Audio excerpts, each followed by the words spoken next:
Hello everyone, in this video I'm going to show you how to hide your profile on Facebook. Actually, it's very easy and quick, but you need to watch this video until the end so you won't skip any important steps. So if you want to make your profile as private as possible, first of all you need to open your Facebook application and then at the bottom right click on the menu icon, here it is.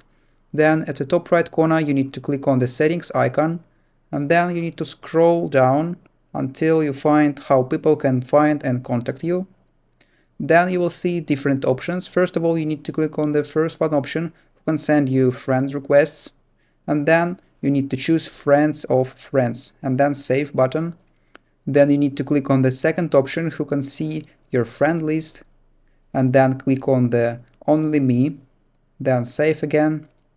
After that, you need to click on people with your email address option and then choose no one, then save button again. Then you need to click on the next one option and then choose no one button again. And then you need to switch do you want search engines outside Facebook to link to your profile option. You need to switch this option off like this. After that you can go back, and in this way you will make your profile as private as it possible. So that's all. If you found this video useful, leave a like and subscribe to the channel. Thank you.